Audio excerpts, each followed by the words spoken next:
오늘도 로마에서 1장 16절에서 17절 말씀을 보겠습니다.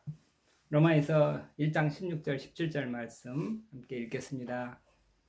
나는 그 복음을 부끄럽게 여기지 않습니다.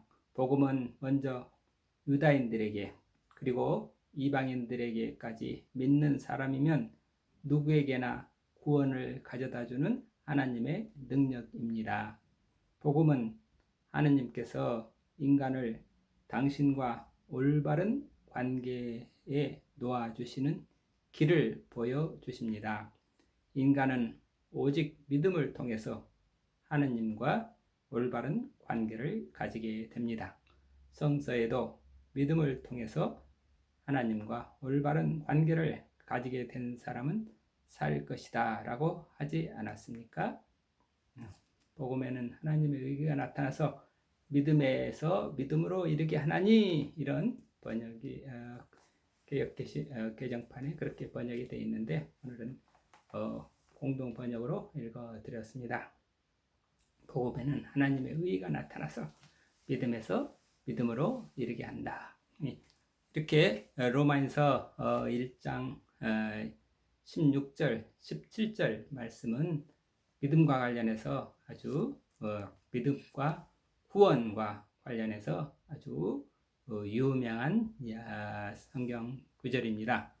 그러니까 믿음이 뭔가 할 때는 갈라디아서 2장 10절 그리스도와 함께 십자가에 못 박혀 죽었나니 그런데 이제는 내가 산 것이 아니요 할 때는 정말 믿음이 무엇인가, 십자가 부활이 무엇인가. 우리는 믿음이라고 하는 것은 십자가를 믿고 부활을 믿는다, 예수 그러는 건데 그런데 그 믿음을 통해서 우리는 어떻게 구원을 얻는 것인가? 우리가 어떻게 구원을 얻는가? 결국은 믿음을 통해서 얻는다. 믿음을 통해서 하나님과 올바른 관계에 놓이게 된다. 이렇게 우리가 하나님의 자녀로서 하나님과 올바른 관계를 맺는다고 하는 것, 그게 결국은 믿음이고, 그 믿음을 통해서 우리는 하나님과 올바른 관계를 맺고 하나님의 자녀로서 거듭나는 것, 그게 바로 우리의 구원이라고 하는 거죠. 그러니까 구원은 믿음으로 되느냐 아니면 우리가 행함으로 되느냐, 율법을 행함으로 구원을 얻는 것인가? 아니다. 율법을 행함으로 우리가 구원을 얻는 게 아니라 복음을 믿음으로 구원을 얻는다. 이 말씀이 이 로마에서 1장 16절, 17절 말씀입니다. 그래서 이 로마에서 1장 16절, 17절 말씀, 이 말씀을 가지고 거듭난 분들이 유명한 분으로서 바로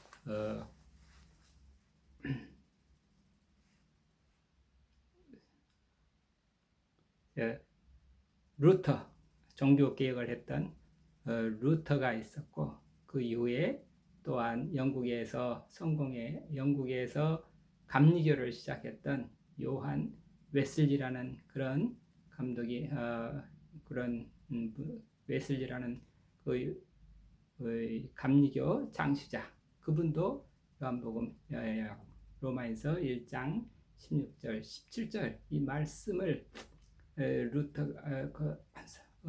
루터가 풀이해 놓은 그 글을 읽다가 가슴이 뜨거워져서 우리가 구원을 얻는 것은 믿음으로 하나님과 올바른 관계에 들어가는구나 하는 그것을 우리가 깊이 깨닫고 이게 감리교를 창시했다고 알려져 있습니다.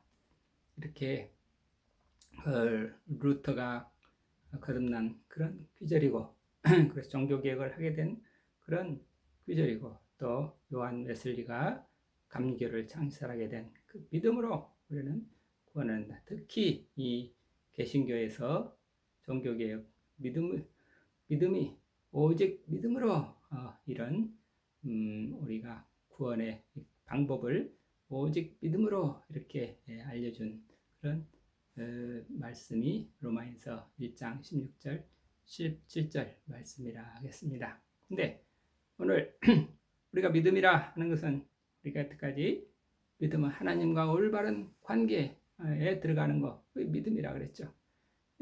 하나님과 올바른 관계가 맺어지는 것은 결국은 믿음이다. 믿음이라고 하는 것은 내가 없어지고 그리스도 안에서 내가 그리스도 안에서 그리스도와 함께 십자가에 못 박혀 죽었나니 예수 그리스도께서 나를 위해서 십자가를 지셨다. 그것을 깊이 받아들임으로 말미암아서 내 자신이 한없이 죄인이로구나. 그러니까 이 죄에서 어떻게 구원을 얻나? 무엇인가 죄에 우리가 빠졌을 때 구원이라는 게 있어야죠. 우리가 무엇에 빠지지 않았는데 구원이 있을 수가 없죠. 나는 의인이다 이런 생각을 하면 구원이라고 하는 거 의미가 없죠. 나는 죄인이다. 죄에 빠졌다. 죄에 빠져서 나는 죽게 됐다. 이럴 때 누가 나를 이 죄에서 건져내 주실까? 누가 나를 죄에서 건져내서 나에게 나를 살려주실 것인가? 그때 예수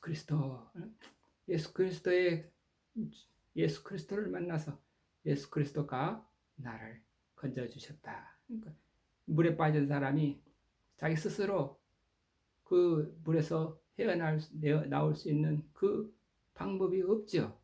오직 예수님하고 예수님을 부르고 예수님을 의지해서 예수님을 만나면 예수님께서 나를 그 죄악에서 구원해 주신다. 나의 죄를 구원해 주시기 위해서 예수님께서 십자가를 지셨고 예수님께서 나를 살려주시기 위해서 부활하셨다. 그거를 믿음이라 하는 거죠.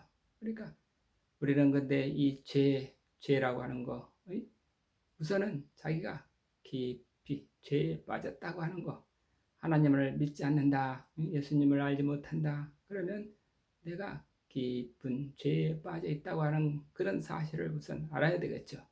그 죄에 빠져 있다 할 때 우리가 믿음에 끊어졌다, 하나님과 올바른 관계가 끊어졌다 했을 때, 지난번에 우리는 내가 휴대폰이다 그러면 와이파이 접속이 끊어졌다. 접속이 끊어졌으니까 할 수 있는 기능이라고 하는 게 아무것도 없죠. 내가 뭔가 아무리 전지가 있어도 내가 할 수가 없죠. 그런데 와이파이가 연결이 됐다. 올바른 관계를 놓이게 됐다. 그게 바로 그 와이파이의 그 전파의 은혜 가운데 들어갔을 때, 그랬을 때 이제 휴대폰 그 자체로서 사는 게 아니라 전체 인터넷과 연결된 그 무궁한 정보 세계와 접속돼 가지고 그 정보 세계로 살아나가게 되는 거죠. 그와 마찬가지로 우리가 믿음에 들어갔다 하는 것은 그런 나보다 더 큰 세계, 내가 아니라 나는 죽고 그리스도라고 하는 큰 세계 속에서 그리스도의 속에 내가 안기게 되는 그런 경험이 결국 믿음이라 하겠습니다. 그래서 이 그리스도 안에 있으면, 누구든지 그리스도 안에 있으면 새로운 피조물이다. 보라, 옛것은 지나가고 새것이 되었다. 그게 바로 이 믿음의 상태가 되는 거죠. 그래서 이 믿음을 통해서 우리는 하나님과 올바른 관계에 놓이게 됐습니다. 그러니까 그런 어떤 우리가 물에 빠졌을 때 그 그리스도라는 구원에 물에 빠지면 우리가 다른 구조대가 와가지고 배 구조하는 배가 와서 우리를 구조원이 끌어서 배에다가 태워주는 거죠.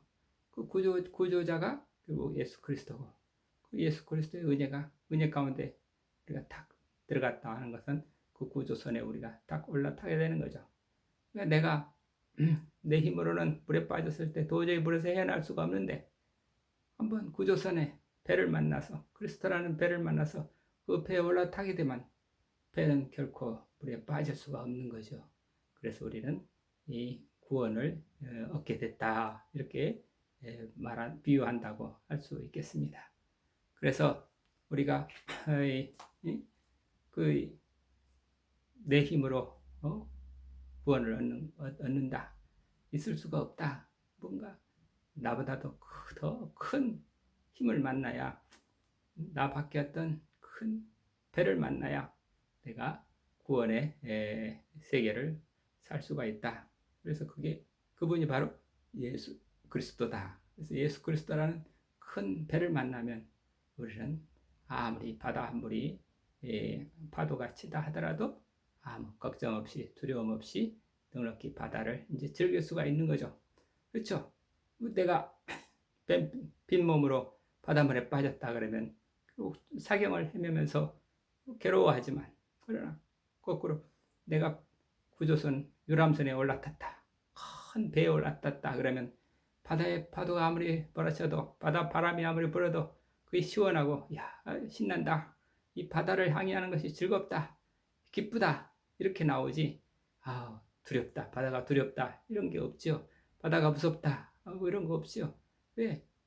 우리는 큰 바다에서 바다의 의지에 있으니까, 바다 속에 들어가 있으니까, 그걸 바로 우리는 믿음으로 하나님과의 올바른 관계에 들어갔다, 이렇게 말할 수 있겠습니다. 그래서 그런데 이제 그러나 또 믿음에서 믿음에 이르게 하나니, 그러면 그 은혜의 세계 속에서 우리는 또 한번 믿음에 들어가면 그 믿음은 또 자꾸 자라난다. 자꾸 믿음의 세계에 자라난다 하는 거는, 글쎄요, 바다 구원의 배를 생각했으니까 그 배가 자꾸 발달한다. 어떻게 적절한 비유가 조금 마땅치는 않는데요. 우리가 배를 이제 배를 만나서 마음껏 한다 그러면 이제 그 배 안에서 우리는 그렇게 좀 더 우선 배에서 승객으로만 있다가, 아니면 좀 더 우리가 배를 우리가 마음껏 더 배에 대해서 더 잘 알게 되면 우리가 배를 조정하고 배를 운전할 수도 있고, 그래서 바다에 마음껏 떠다니면서 다른 많은 사람들을 태우고 바다를 즐길 수 있는 그런, 그러니까 우리가 바다에서 이제 건져내졌다 하는 그런 기쁨만이 아니라 바다를 더 즐길 수 있게 되고, 다른 사람을 더 살릴 수 있게 되고, 그런 능력이 자꾸 발전한다고 그럴까? 그렇게 생각할 수 있죠. 하여튼 우리는 생명이기 때문에, 우리 그리스도 안에 있으면 우리가 그리스도 무한하신 하나님의 그 은혜와 그 하나님의 그 사랑이 공급으로 말미암아 우리 안에서 자꾸 새로운 생명이 자꾸 발전한다 하겠습니다. 그것을 믿음에서 믿음으로 이르게 하나니, 그래서 결국 믿음에 이르게 돼서 결국 얻는 것은 영원한 우리는 생명을 얻게 됩니다. 영생을 얻게 된다. 영생에 이르기까지 우리 믿음이 자꾸 자라야 되는 거죠. 그래서 믿음에서 믿음으로 하는 건데, 처음에 우리는 구원의 감격, 예수님을 통해서 내 죄가 사함 받았습니다. 죄 사함 받은 그 감격 감사합니다. 그 1단계라 그러면 그 다음부터는 그 다음에는 이제 다른 사람을 돕고 다른 사람을 사랑할 수 있는 그 능력이 자꾸 커져야 되겠죠. 그래서 이제 그게 바로 우리가 믿음에서 믿음으로 자라간다, 이렇게 말할 수 있겠습니다. 우리 이연필 선생님도 15살에 영산포로 나가서 거기서 처음으로 교회를 다니고, 교회가 그저 미신이 아니고 정말 참 진리의 말씀이, 인생의 진리의 말씀이 여기에 있구나, 그렇게 하고 교회를 다니면서 믿음에 들어가게 됐죠. 예수님을 만나고 하나님을 알게 되고, 그래서 믿음 생활을 하면서 이제 광주에 나가가지고 이제 그 광주에서 전도사도 되죠. 농업 실습학교를 다니면서 농사짓는 기술도 배우고, 선교사들을 만나서 어떻게 하면 인생을 좀 더 정말 가치 있게 남들을 위해서 남들을 이웃을 살리고 이 사회에 기여할 수 있는 그런 인재로 커야 되겠다. 그래가지고 농업기술을 먼저 농업실습학교에 가서 농업기술을 배우는 거죠. 농업기술을 배우는 그 자체가 자꾸 이제 믿음 안에서 자꾸 커가는 거죠. 농업기술 배우는 것도 그래 농업기술을 그 농업실습학교에서 당시에 최첨단 농업기술이죠.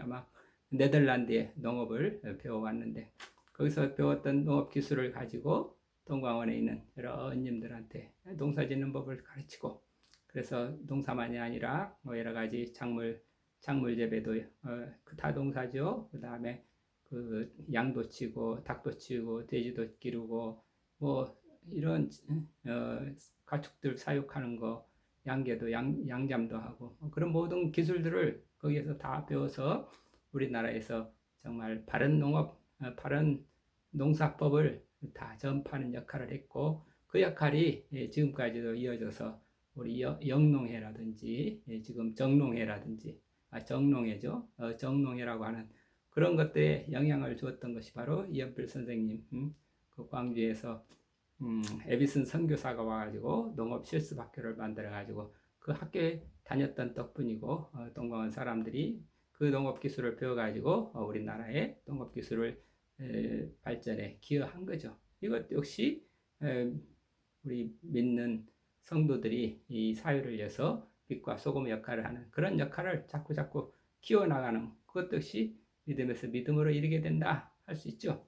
또 그러나 믿음에서 믿음으로 할 때 좀 더 결정적인 것은 그런 전도사로서 살다가 전도사로 살면서 서수평 선교사가 가난한 사람들을 위해서 가르치고 구제하고 그런 많은 일들을 보면서 또 배우고 그런데 궁극적으로 정말 예수님을 믿고 예수님의 참 제자로서 살아가는 그 길이 좀 더 높은 길이 무엇이 있을까? 그러는데 그보다도 깊은 믿음으로 올라가게 된 계기는 도암에 계신 이세종 선생님을 만나가지고 이세종 선생님을 만나서 다시 믿음에서 믿음으로 이렇게 그러니까 믿음에서 믿음으로 하는 말에는 이렇게 믿는 사람을 처음에 15살에 관파 선생을 만나가지고 일본인 사람 크리스찬 믿음을 가진 사람을 만나면 나도 믿음이 만들어지게 되는 믿음을 얻게 되는 거죠. 불을 만나야 불이 붙게 되는 거죠. 마찬가지로 내가 믿음을 가진 사람을 만나야 나도 믿음이 얻게 되는 거죠. 그 믿음에서 믿음으로 그런 말 뜻이 하나 있고 그 다음에 또 믿음 안에서 우리 자꾸 믿음이 또 발전하고 또 발전한다. 그럴 때 어렸을 때의 믿음, 그 다음에 청소년기의 믿음, 어른의 믿음 자꾸 올라가야죠. 그래서 아이와 같은 믿음도 있고 청년과 같은 믿음도 있고 어른과 같은 믿음도 있다. 어른과 같은 믿음으로 올라가게 된 계기가 도암의 성자인 이세종 선생님을 만나가지고 정말 이 신령한 은사 이연필 선생님이 이세종 선생님을 만났을 때 뭔가 이세종 선생님에게서 신령한 은사가 나타나는 것을 보게 되고 그 신령한 은사를 사모해서 이세종 선생님과 자꾸 접속을 하고 그래서 기도를 통해서 이연필 선생님도 더 높은 그 신령한 그 은사의 세계로 들어가게 되셨다. 그래서 이게 믿음에서 믿음으로 그래서 우리는 이 초보적인 믿음에서 그 다음에 보다 더 성숙한 믿음으로 올라가서 이렇게 이세종 선생님 그 성숙한 믿음이 이세종 선생님에서 이연필 선생님에게 이어지고 이연필 선생님을 통해서 또 많은 어머님들 이렇게 지금 장로님들 오북한 장로님 김유로 선생님 많은 여러 언님들 선생님들을 통해서 동광원이 만들어졌다. 이 동광원은 그래서 믿음에서 믿음으로 이런 귀로는 성숙한 믿음을 증가하는 그런 장소다 하는 말씀을 올립니다. 우리 모두 믿음에서 믿음으로 올라가서 우리 하나님께서 주시는 그 구원의 기쁨과 영광을 누리시길 기도합니다. 감사합니다. 아멘.